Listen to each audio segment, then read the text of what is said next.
Something telling me a story, telling me that all the love we had is fading.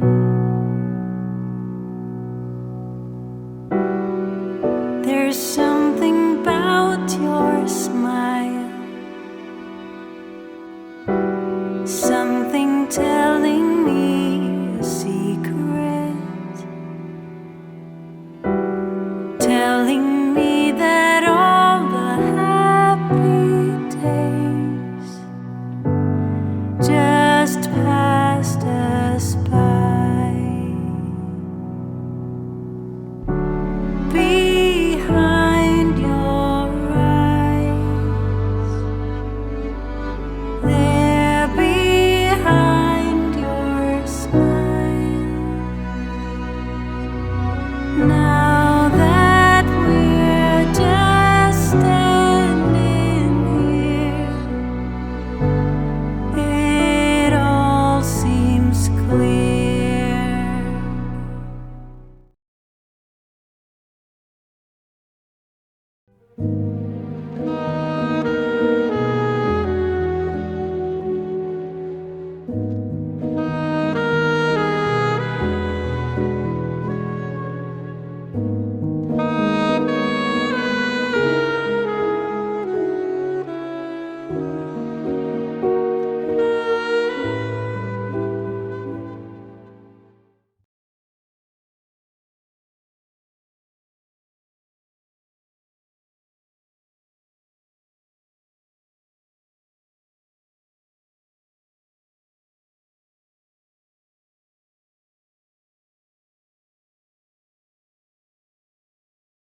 Ruth Alter lived here in this small, quaint cottage with her husband Russel in 1951. Ruth had just given birth to their son Clarence. It should have been a time to celebrate, a joyous moment in time for the couple to welcome their first child into the world. Instead, this happened. The Alters' home was located here on North Sylvan Avenue in Columbus, Ohio. The home looks a little different than it did 73 years ago, but even the smallest of changes can't erase the brutal tragedy that took place here on April 25, 1951. Ruth was just 32 years old when she was beaten to death by an evil and diabolical executioner, so filled with rage that poor Ruth never had a chance of making it out alive. So what could have provoked such a brutal beating? Someone once said of Ruth, she was quiet, thoughtful, and generous almost to a fault. She was the sort of young woman who caused people to comment, she'd make someone a good wife. These qualities are what drew 39-year-old Russel Alter to Ruth the first time he met her, waiting tables at the Broad and Hague restaurant in 1946. It wasn't long before the couple started dating and then married a short time later. The newlyweds lived with Russel's mother and stepfather as Ruth continued her waitressing job up until 2 months before Clarence was born. 1951 was a year of changes.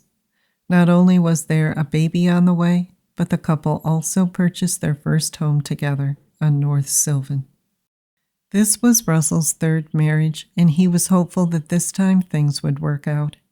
Neighbor Glenn Post, who built the home that the Alters lived in, said, "There was no couple happier than those two. He couldn't do enough for her.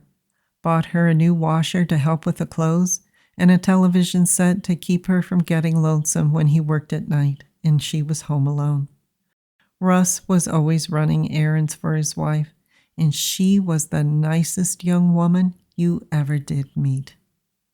It was statements like this that made Ruth's murder even more shocking and confusing, as headlines of the slaying were splashed across newspapers.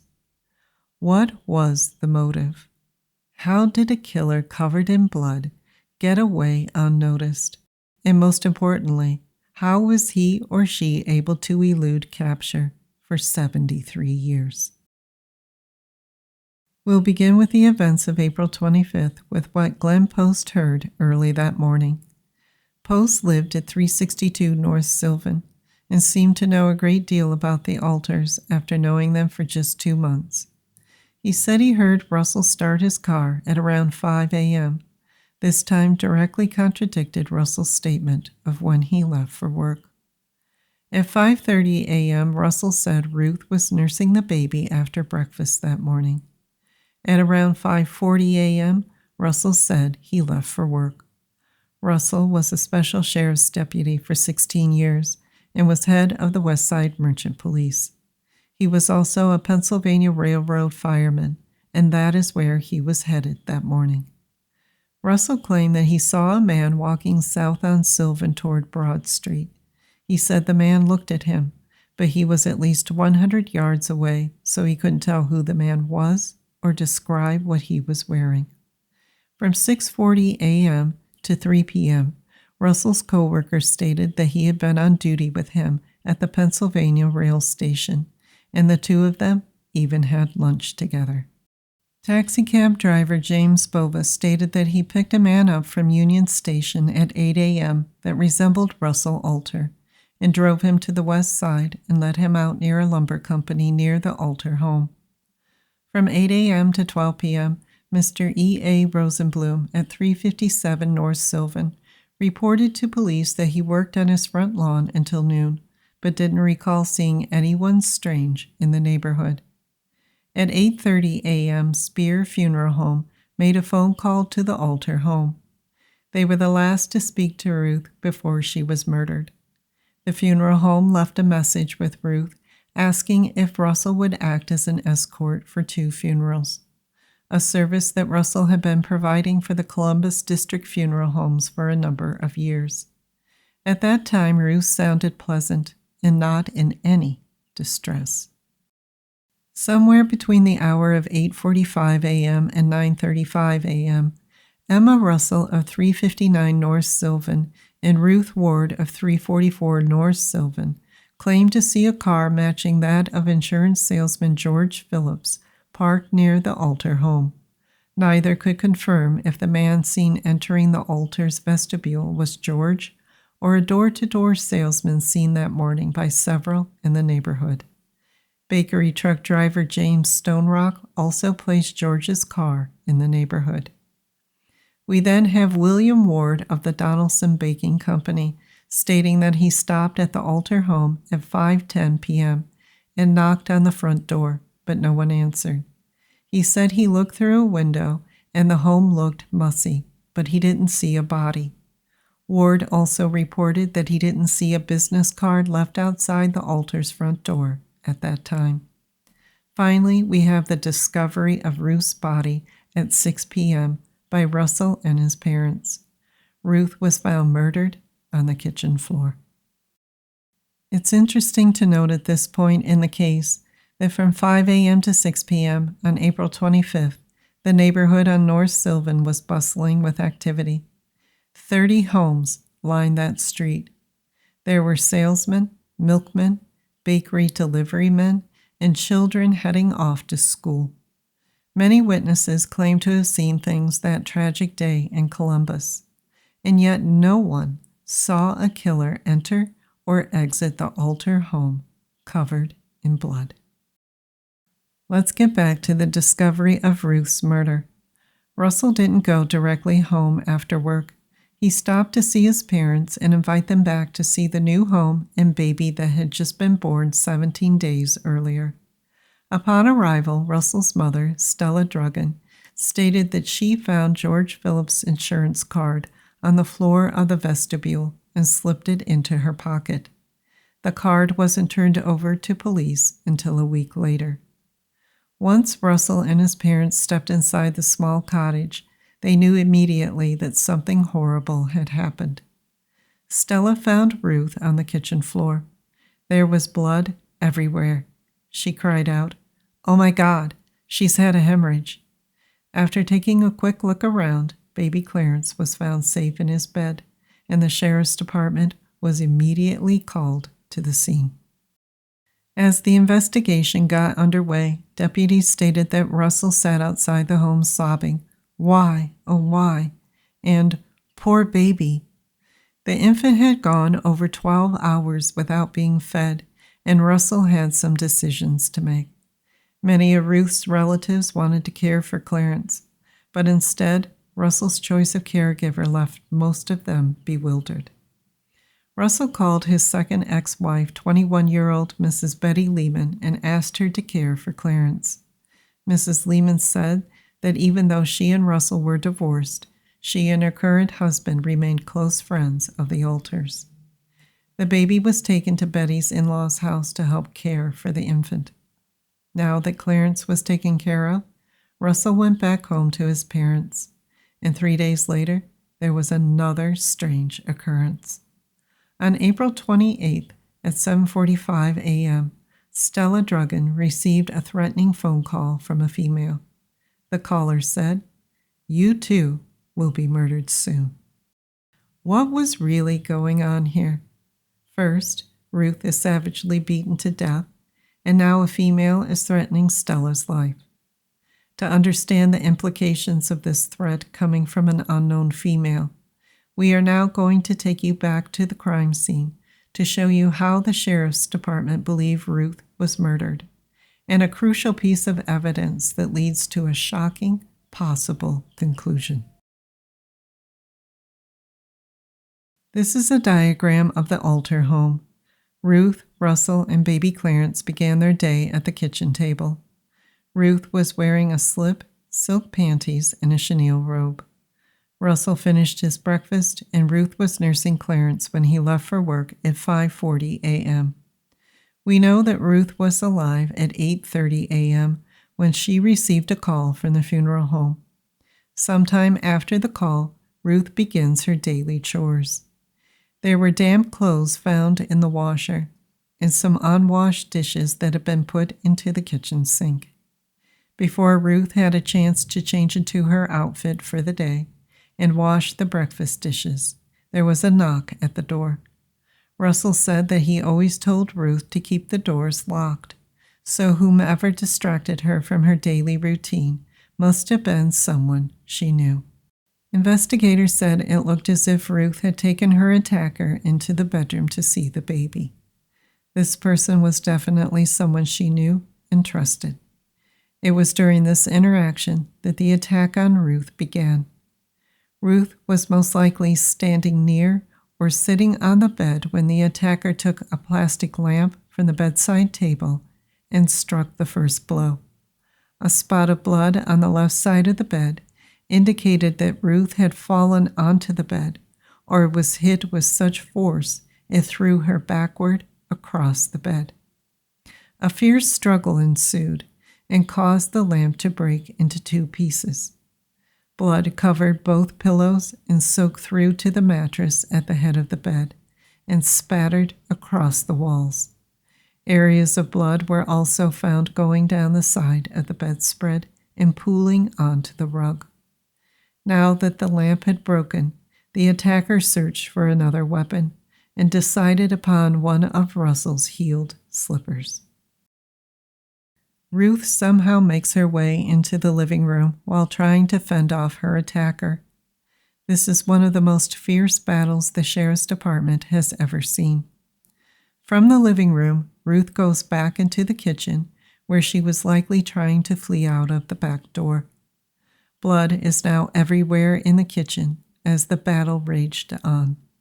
It is here where the attacker finally gets Ruth down onto the floor and delivers blows from the shoe with such force that the heel breaks off. The nails that held the heel to the sole of the shoe are now protruding from it as Ruth is struck again and again. Ruth's blood now covers the stove, refrigerator, waste baskets, the table, and the back door, before she finally comes to rest here with her head partly in the living room. There were wounds across Ruth's chest from shoulder to shoulder, about 4 inches wide, that looked as if the killer had trampled her. Fingernail marks were also found on both sides of her upper chest and neck area. Now that the killer had gone this far, they had to make sure that Ruth was dead. They drug her over to a door jamb, as if she were nothing more than a discarded rag doll, and propped her head against it, and tromped on her neck until it broke. Ruth was now face down in a puddle of blood.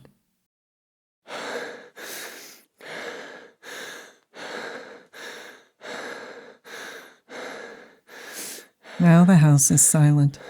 It's now beginning to sink in that he or she has just taken a life in the most horrific way. The killer stands there looking around at the bloody chaos, wondering what to do. This killer doesn't want to get caught. In their mind, Ruth had this coming. So why should they be punished?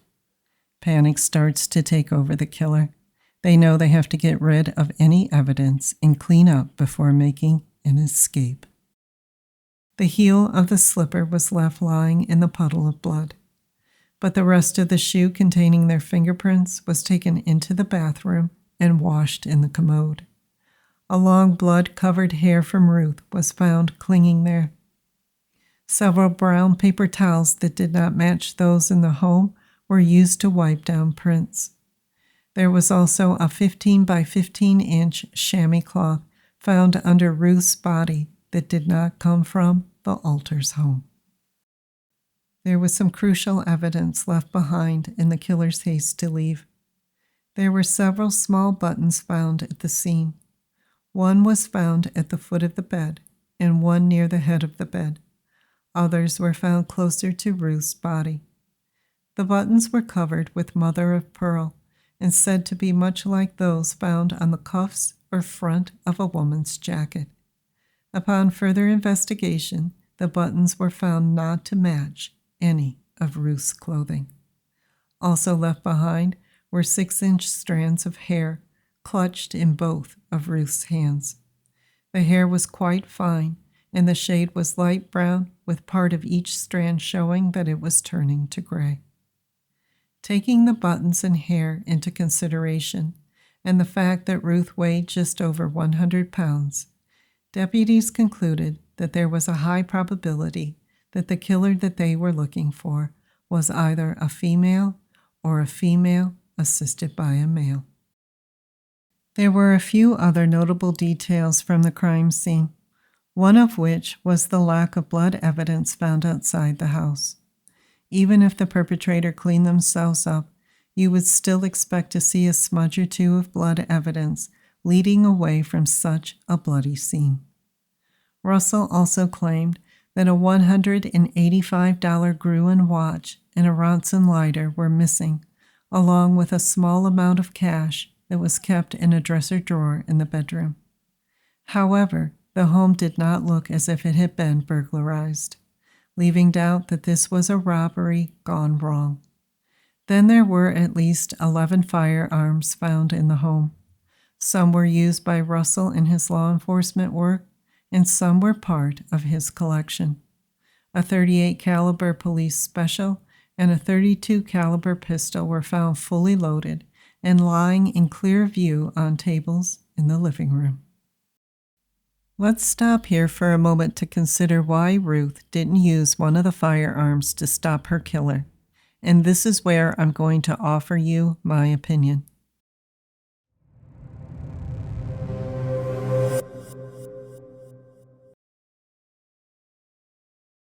Looking back at the diagram, I think Ruth and her attacker are standing here near the baby.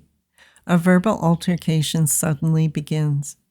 Ruth is a new and protective mother, so as the verbal assault intensifies, she probably wanted to put some distance between her attacker and her child. As she moved across the room, the attacker continues to advance upon her. Given the description of Ruth's personality, we can safely assume that she is trying to reason with her attacker.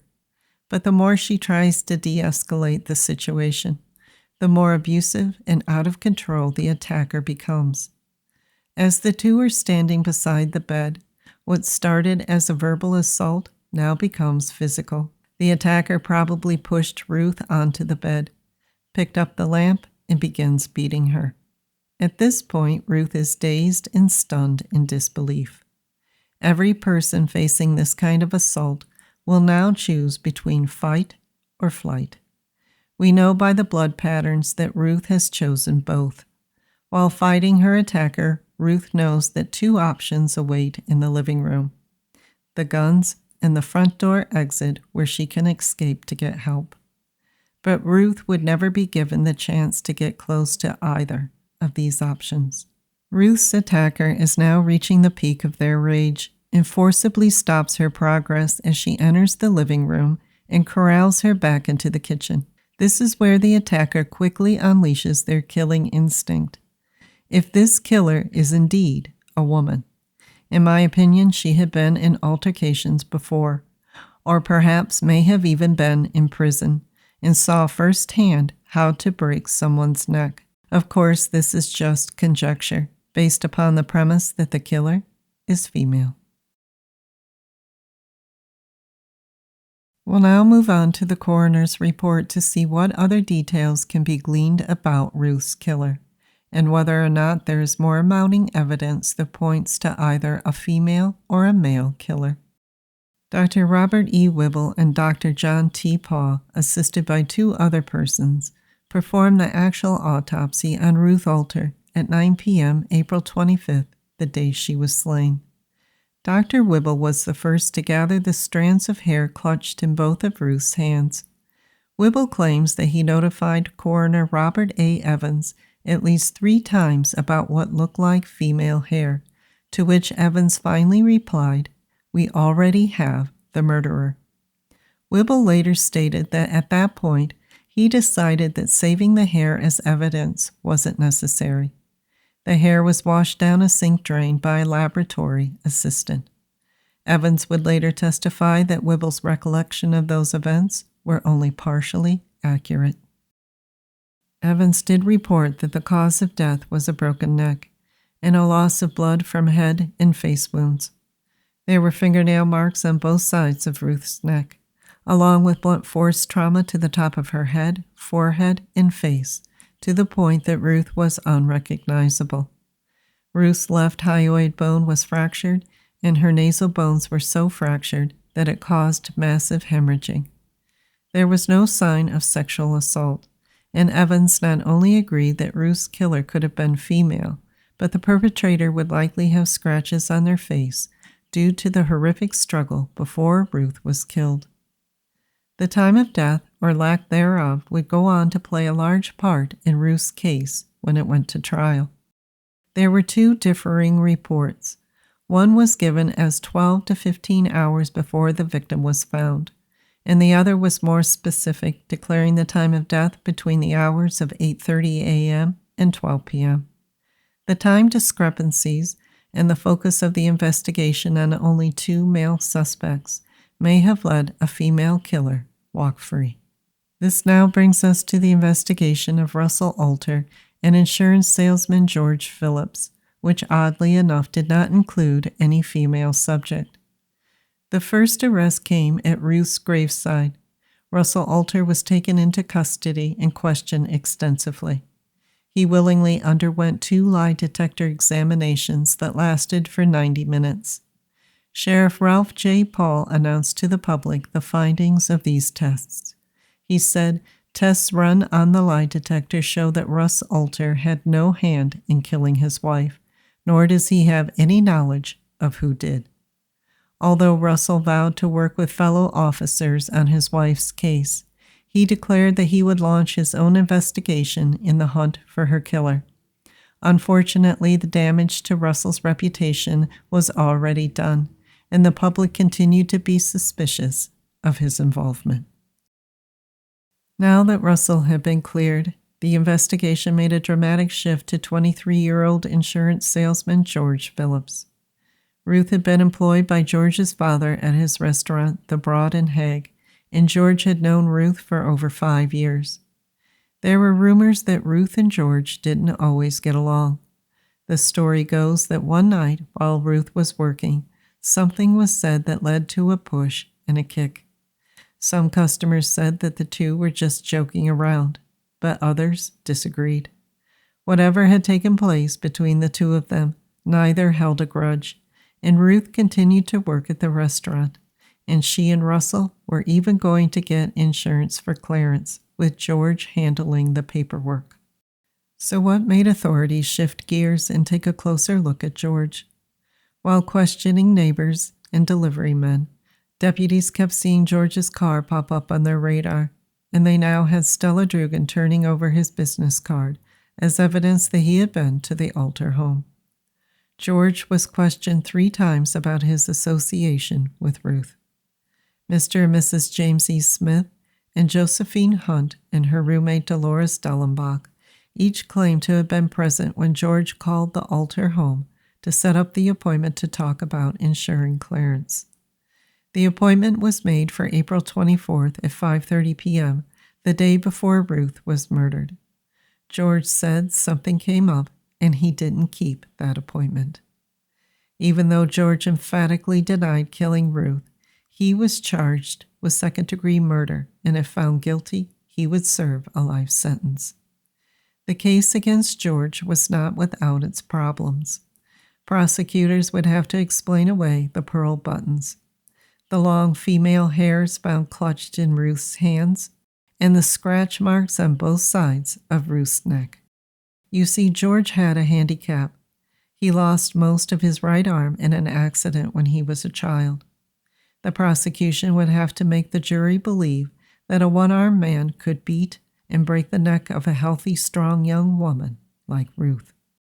Trying this case would not be easy, but the prosecutor's team was determined that they had the person responsible for this crime, and they forged ahead.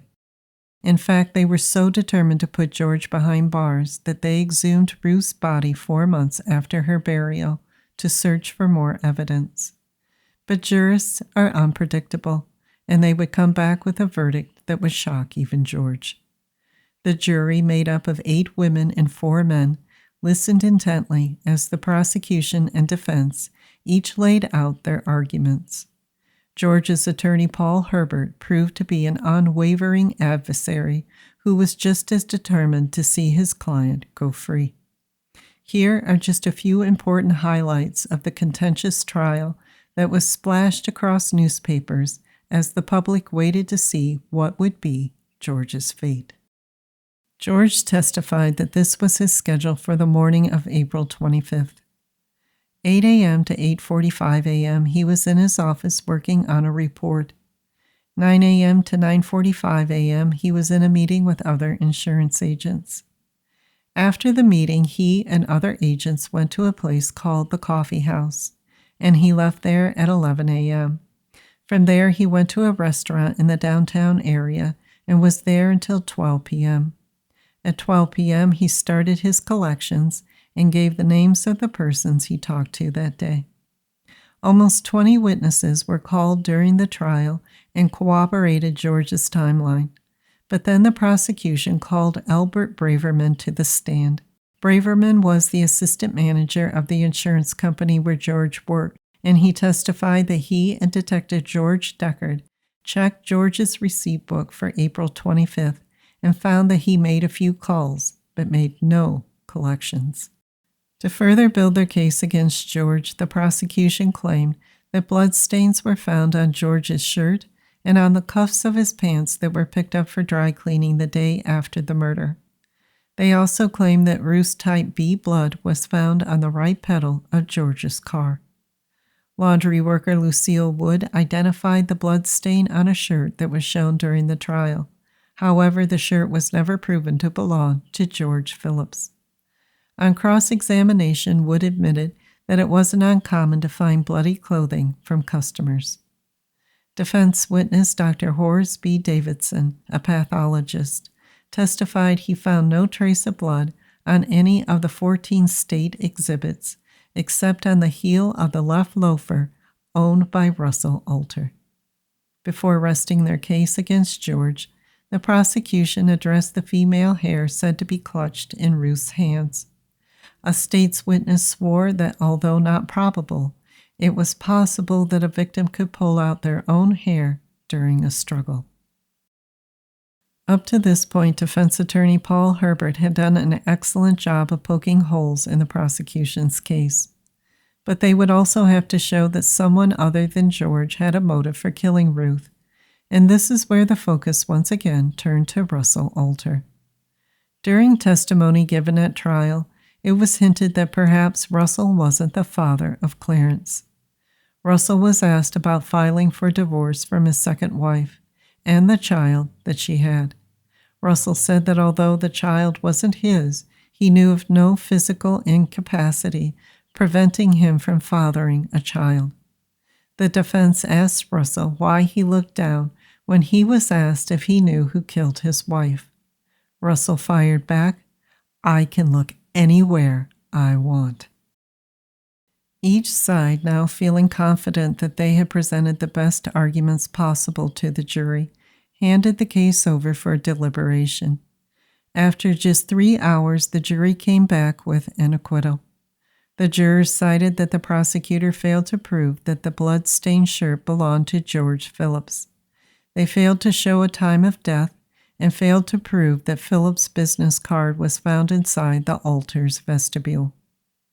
Once George was set free, he told reporters, "My faith in justice has been considerably heightened.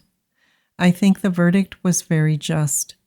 I want to say my most sincere thanks and appreciation to all those who have expressed feelings to me in a most sincere manner.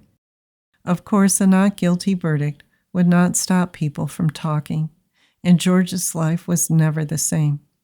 Eventually, he moved out of state and started a new life where no one knew him or what he had been accused of doing." Russel Alter's life also continued in a downward spiral. He lost both of his jobs as those around him continued to speculate who was really responsible for Ruth's murder. Russell filed a $75,000 civil suit against George Phillips and a $25,000 suit against Sheriff Ralph Paul for false arrest without a warrant and holding him for 4 days in jail that ruined his reputation. The case against Sheriff Paul was thrown out because the suit wasn't filed within a 1-year time limit set by the statute of limitations. 5 months after the suits were filed, Russell was set to marry for the 4th time. The woman was a 40-year-old mother of 4 and former waitress that had worked with Ruth. The woman was questioned shortly after the murder, but declined to take a lie detector test in the beginning of the investigation. She later agreed to the examination and passed. She and Russell remained married until his death in 1964 at the age of 53, and she continued to raise Clarence as if he were her very own child. There's something about your eyes, something telling me a story, telling me that all the love we had is fading. Ruth Alter was just 32 years old when someone came into her home and beat her to death. This person has escaped justice for 74 years. If you know anything about this crime, please call the Franklin County Sheriff's Department at 614-525-3333. Are you obsessed with true crime content?